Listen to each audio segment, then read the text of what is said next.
The wind cut like a knife. Not the clean slice of a honed blade.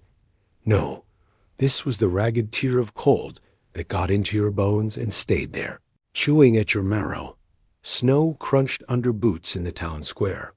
The sky above Boreas Creek was the color of lead, heavy with the promise of more snow. It was the kind of morning when sane folks stayed indoors with their fires stoked high and their coffee boiling. But no one in Boreas Creek wanted to miss a hanging. The gallows stood in the middle of the street, fresh timber, nails still shiny. A rope dangled from the crossbeam, swinging gently in the wind. It creaked with every sway. Folks whispered about how the sheriff had ordered it built before dawn, like he couldn't wait to see the job done. On the platform, waiting with his hat pulled low, was Sheriff Mortimer, a man built like a fence post, all angles and no warmth. His gloved hands rested on his gun belt. He scanned the crowd without blinking, like a hawk looking for something small to kill. And in the jailhouse 50 paces away sat Elias Boone. Elias wasn't a bad man, but the West didn't care much for the difference between bad and desperate. He sat on the edge of the cot, chains on his wrists, head bowed. His beard was thick and wild, the color of wet bark. He was 35, but looked 10 years older, lines carved into his face by wind, loss, and hunger. On the other side of the bars, Deputy Clay leaned back in a chair, boots propped up, chewing on a toothpick. "You could have asked, Boone," Clay said. "Maybe somebody'd have helped." Elias lifted his head, his eyes as cold and sharp as a mountain stream. "Asked who, Clay?" "You? Sheriff? That storekeep who'd rather watch my kids starve than let me owe him a sack of flour?" Clay shrugged. "A man's got to mind the law." Elias laughed, just one low, humorless note. "Law don't keep nobody warm." It had started 2 nights ago. The cold had been worse than any winter Elias could remember. His 2 kids, Hannah and Ben, curled up on the cot in the corner of the one-room cabin, blankets thin as paper. He could see their breath in the air. The fire was nothing but a few glowing embers. He'd already eaten the last of the rabbit meat. No traps had caught game in days. The snow was too deep. The pantry shelves were bare. Hannah had coughed, herself awake, and Ben's lips were tinged blue. Elias knew if he didn't get food in them soon, the cold would take them both dot, so he pulled on his coat and stepped out into the dark. The wind roared through the pines like a freight train. Boreas Creek's main street was empty, shutters drawn tight. Elias moved fast, his boots leaving deep prints in the snow. He kept his hat low, shoulders hunched against the wind. He knew exactly where the key to the general store was kept. Old Man Riggs' pie. Always left it in a jar by the back door. Inside, the smell of coffee and tobacco hit him. He moved down the aisles in the dark, hands quick. Flour, dried beans, a slab of jerky. He packed them in a burlap sack. The floorboard near the counter creaked. "Drop it, Boone," a voice said. Deputy Clay stepped out of the shadows, revolver already in hand. His breath puffed white in the air. "Stealing from Rigsby? Thought you were smarter than that." Elias froze. His heart thudded in his ears. "I ain't talking it for me," he said. "It's for Hannah and Ben." Clay's jaw tightened, but he didn't lower the gun. Don't matter. Stealing is stealing. And just like that, Elias Boone was in irons. The jailhouse door swung open now, back in the present. Sheriff Mortimer stepped inside. "Time," he said simply. Clay unhooked the cell keys, his eyes flicking to Elias. "Sorry, Boone." Elias stood. His back ached from the cold, but his stride was steady. He stepped out into the pale morning. Light, chains clinking at his wrists. The crowd's murmur grew as they saw him, the condemned man. Some faces showed pity. Others looked at him like he was already swinging. On the edge of the crowd, Elias caught sight of Hannah and Ben. The boarding house matron had dressed them in clean clothes, but their eyes were red. Hannah gripped Ben's hand so tight his knuckles were white. Elias forced a smile for them. Even as his stomach turned, the gallows loomed closer. The boards creaked under his boots as he climbed the steps. The wind was sharper up here, slicing. Through his coat, Mortimer's voice was flat, carrying over the square. "Elias Boone, you've been found guilty of theft. By the laws of Boreas Creek, sentence is death by hanging. Any last words?" Elias looked out at the crowd. Snowflakes drifted down, catching in his beard. "Only this," he said, his voice carrying in the cold air. "A man who'd watch a child starve just to keep his shelves full ain't no better than a thief." Mortimer's mouth twitched. "Noted. Step forward." The noose slipped over Elias's neck, the hemp rough against his skin. The crowd hushed. The only sound was the wind. Mortimer nodded to Clay, who stepped toward the lever, and then, "Hold it right there." The voice rang out, cutting through the cold like a rifle shot. Heads turned. A woman pushed through the crowd. She was tall, her belly round beneath her coat, a deep red shawl wrapped tight against the wind. Snow clung to her dark hair. Her eyes were fierce. She walked straight toward the gallows steps, her boots crunching in the snow. Elias had never seen her before, but he'd remember that look in her eyes for the rest of his life. The woman didn't slow down. Every step she took toward the gallows was steady, sure, like she was walking into her own kitchen, except her kitchen probably didn't have half the town staring at her like she'd lost her mind. Sheriff Mortimer's brows drew low. "Ma'am, you're interrupting lawful proceedings." "Lawful?" she shot back, her voice carrying over the wind. "Hanging a man for talking food to keep his children alive? That's lawful?" The crowd murmured. Elias felt the noose still snug around his neck, scratching at his skin, but his eyes were fixed on her. She didn't look away from the sheriff. Mortimer's tone hardened. "The law's the law, missus." "Clara Finch," she said, climbing the first gallows step without asking permission. "Widow, 6 months along.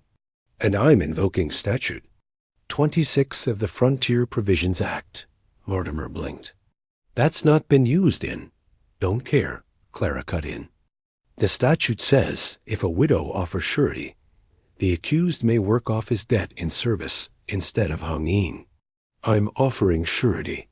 Gasps and chuckles rolled through the crowd. Someone muttered, "Ain't no one's pulled that one outa the book since my pa's pa was livin'." Mortimer's jaw worked. "You realize that makes you responsible for him? If he runs, if he steals again." "He won't," Clara said, turning her gaze on Elias for the first time. Her eyes locked on his, and there was something in them he couldn't read. Not pity, not softness, but iron. "Will you?" Elias narrowed his eyes. "Why are you doing this?" Clara didn't answer him. She looked back at Mortimer. "Well?" Mortimer let out a long breath, his breath steaming in the cold. "Fine, but it's on you, Mrs. Finch. If he so much as sneezes in the wrong direction, you'll answer for it." "That's the deal," she said. The noose came off, and Elias sucked in a breath that felt heavier than any he'd taken before. The rope smell clung to him, hemp and sweat and death, avoided by a hair dot. As the crowd broke apart, Clara walked down the steps without looking at him. "Come on," she said over her shoulder. "I'm not waiting all day." Elias followed, still in chains. "You gonna tell me why?" She kept walking. "No." They walked through the snow, out past the main street, toward the edge of town where the land sloped into pine forest. Her cabin sat on a rise, smoke curling from the chimney.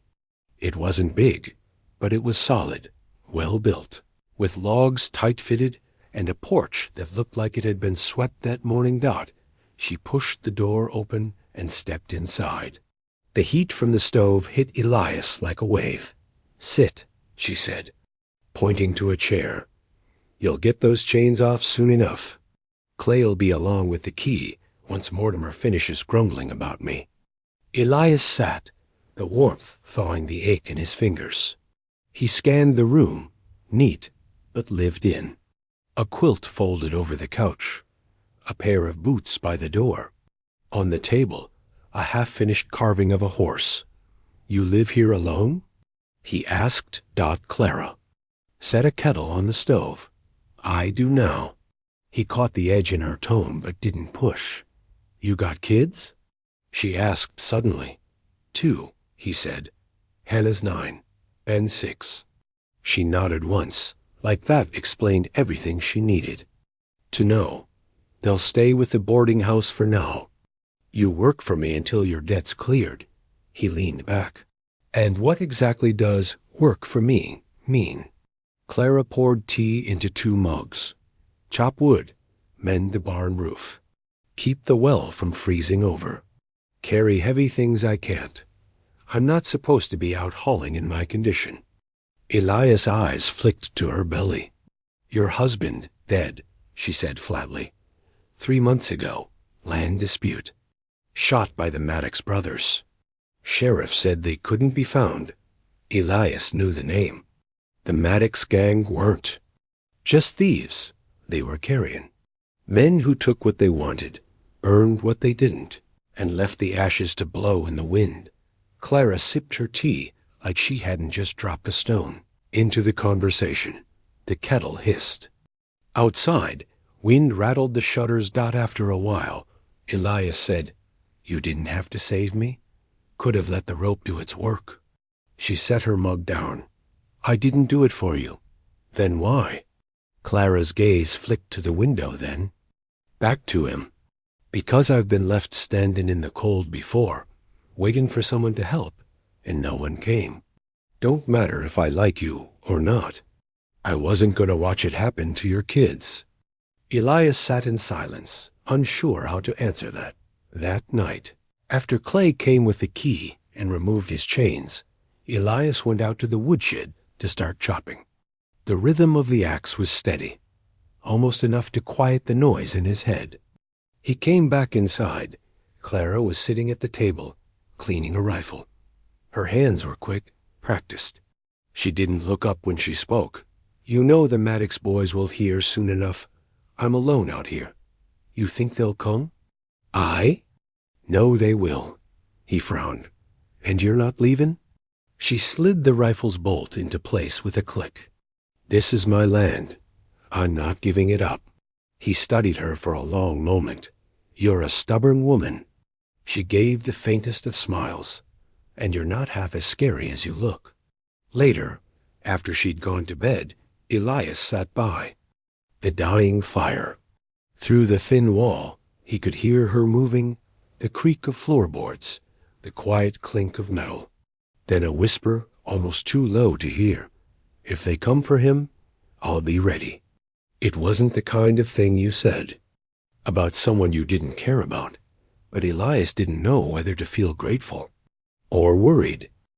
The days that followed were a blur of work. Elias woke before dawn each morning to split wood, his breath hanging thick in the air as the axe bit into frozen logs.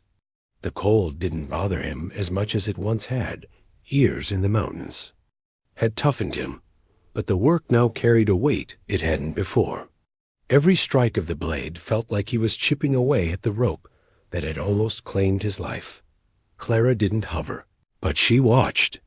She had a way of noticing things without making it seem like she was paying attention. If he left the shed to sharpen his axe, she'd already have set out a whetstone. If he came in with his hands stiff from the cold, there'd be a mug of coffee. Waiting. She never said it was for him.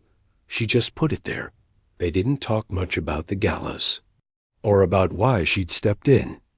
Instead, they talked about things that didn't matter, but kept the air from getting heavy. The stubbornness of her old milk cow, the way the chimney smoked when the wind turned east, the sound the ice made at night as it shifted on the creek. Morning, while mending the barn roof, Elias caught a flash of movement in the tree line. It was quick, there and gone, but it set his hackles up when he climbed down. Clara was at the well, drawing water. "You got neighbors?" he asked, wiping his hands on his coat. Not the friendly kind. "You see what I saw?" She tied off the bucket rope and straightened, her eyes narrowing toward the forest. Could be a hunter. Could be worse. They both knew what worse meant. The Maddox brothers. That evening, Elias took the long way back from checking the snares, circling wide through the trees. Sure enough, he found tracks, 3 sets, big boots, fresh in the snow. They didn't lead to town. They led toward Clara's land. When he came back to the cabin, Clara was cleaning the rifle again. The look on her face told him she didn't need to be told what he'd found. "They're watching," he said. "I figured." She set the rifle aside. "Sheriff won't lift a finger.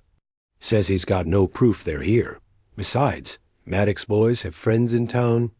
Elias felt the old frustration rise. Law was supposed to protect folks like Clara, but out here, law was just another word for what the men with power decided it was. "You still think you can hold this place if they come?" "I don't think," Clara said, looking him dead in the eye. "I know." 2 days later, the storm hit It rolled in from the mountains like a wall, swallowing the sun in minutes. The wind screamed through the pines, rattling the shutters, blowing snow sideways, so thick you could barely see 10 feet ahead. Elias was hauling the last of the firewood inside when Clara called from the kitchen. "Get that door shut. You'll let the whole storm in." He slammed it against the wind and dropped the latch. Inside, the cabin was warm, but the air held the tightness of people bracing for something. The kids, Hannah and Ben, were curled on the rug with a set of carved wooden animals Clara had given them. She'd even whittled a small horse for. Ben that morning, the wood still smelling fresh after supper. When the wind howled loud enough to shake the walls, they all sat by the fire. Clara leaned back in her chair, a blanket over her knees, one hand absently rubbing her belly. Elias caught her wince when the baby kicked hard. "What's his name?" Elias asked. "Haven't decided yet." She smiled faintly. "Not sure. If it's a he or a she, could be either. My husband wanted to name a boy Samuel, but—" She trailed off, the smile fading. Ben piped up. "You could name him Elias." Clara's eyes flicked to Elias, a corner of her mouth lifting. "We'll see." For a while, the only sounds were the fire's crackle and the wind outside. Then Elias started telling a story, an old mountain tale his father had told him about a fox outsmarting a bear. The kids leaned in close, eyes wide, and even Clara seemed to forget the storm for a few minutes. It was near midnight when the sound came. Not the wind, not the shifting ice. Something else, a muffled thump, then another, snow sliding off the roof. No, too heavy. Elias stood, motioning for silence. He crossed to the window and eased the curtain back a fraction. Through the blowing snow, he saw shapes, 3 of them, moving slow, deliberate. He felt his stomach tighten. "They're here." Clara was already on her feet, reaching for the rifle propped by the door. "Kids, to the bedroom," Elias said quietly. Hannah grabbed Ben's hand and hurried down the short hall. The first shadow broke from the trees, moving toward the porch. A voice carried over the wind, mocking. "Evening, Mrs. Finch. Heard you got yourself some company." Maddox. The second shape appeared beside him, rifle in hand. The third hung back, scanning the tree line. "Stay inside," Elias murmured. "I'm not hiding in my own home." Clara shot back, loading the rifle with quick, practiced motions. A loud bang split the night. A warning shot, close enough. To make the shutters rattle. Then came the voice again. We're feeling generous.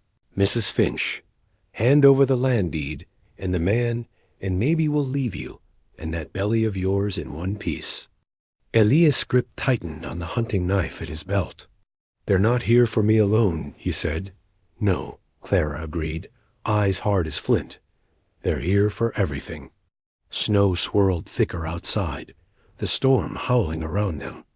The shadows closed in. The front door shuddered under a heavy kick. Elias moved to the side, out of sight of the window, heart pounding in his ears. The second kick was harder. The wood-grown Dot the Third blew it open. And there they were, the Maddox brothers, framed in the doorway, grins wide, rifles raised. The doorway was full of them. Snow swirled around their silhouettes, steam rising from their coats. The Maddox brothers looked like they'd stepped straight out of a bad dream, unshaven, eyes glinting in the firelight, grins carved in cruelty. "Evenin', Moon," drawled the oldest, Virgil Maddox.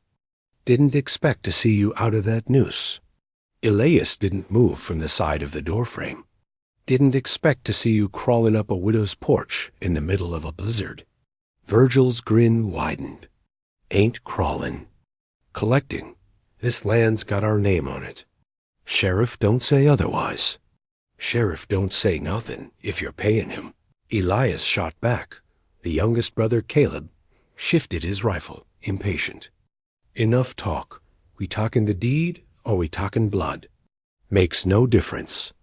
Clara stepped forward from behind the table, rifle leveled steady at Virgil's chest. "Step one boot inside this house, and you'll find out the difference real." "Quick," the middle brother, Jesse, laughed. "Ain't no one gonna shoot with a belly that big. You'd tip right over." The joke cost him. Clara's rifle cracked. Boom. And the slug splintered the porch rail inches from Jesse's hand, making him yelp and drop his grip on the doorframe. "You want to test me?" Clara said, her voice flat as the frozen ground outside. Then the room exploded into movement. Virgil lunged sideways, swinging his rifle toward Clara. Elias was faster. He shoved the door hard, catching Virgil in the shoulder and sending the barrel wide. The gun went off with a deafening blast, blowing a hole in the wall. Caleb shoved his way through, but Elias met him halfway, driving a fist into his jaw. The crack of bone was lost under the storm's howl. Caleb staggered, but didn't fall. He came back with a knife, slashing for Elias' ribs. Elias caught his wrist, twisting hard until the blade clattered to the floor. Jesse barreled in next, tackling Elias from the side.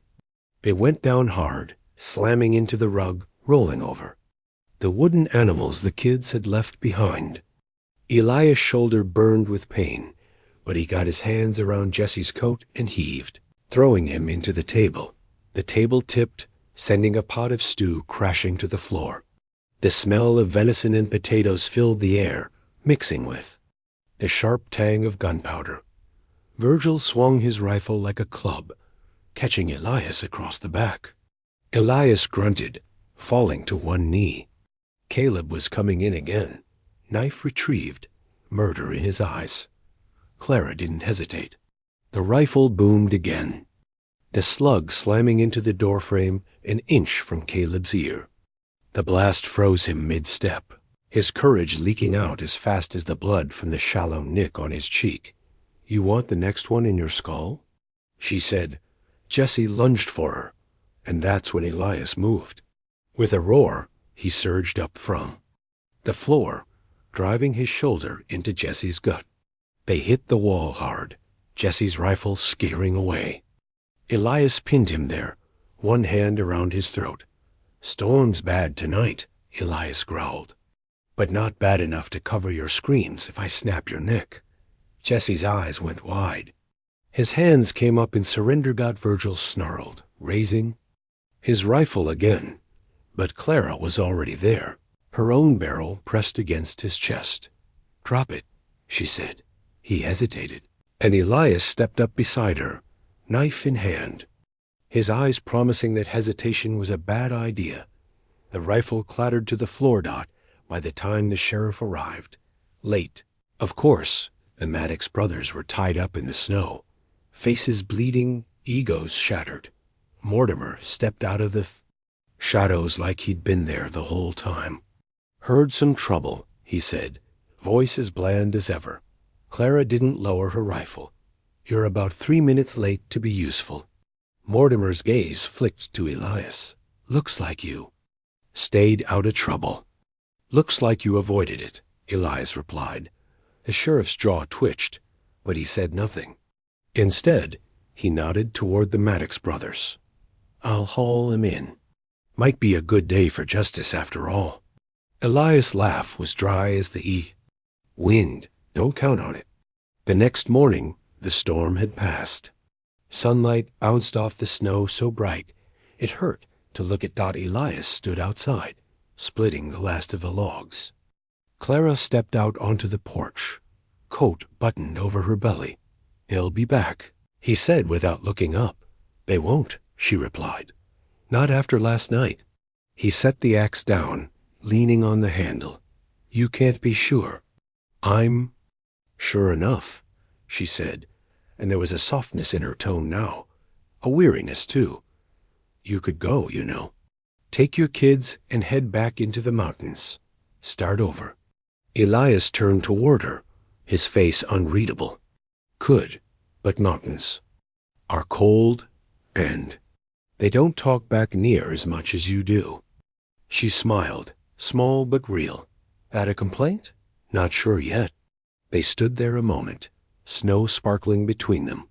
A week later, the town gathered again, not for a hanging, but for something rarer, a public clearing of a man's. Name. Sheriff Mortimer, reluctant as a cat in water, read the statement.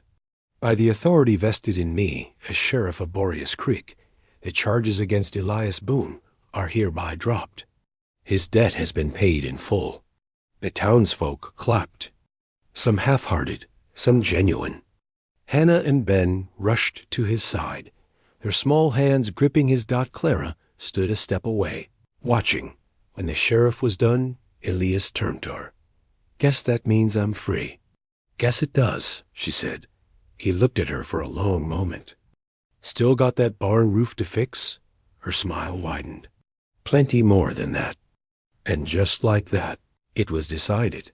The narrator's voice would have faded here if this were a tale told by firelight. Some say the rope that was meant to hang. Elias Boone became the rope that tied his life to Clara Finch's. The gallows took nothing from him that day, but the gunfire, the storm, and the stubborn will of a widow gave him back something he thought he'd lost for good. If this story stirred something in you, hit that like button, share it round the fire, and tell. Use in the comments, what would you have done if you were in Clara's boots?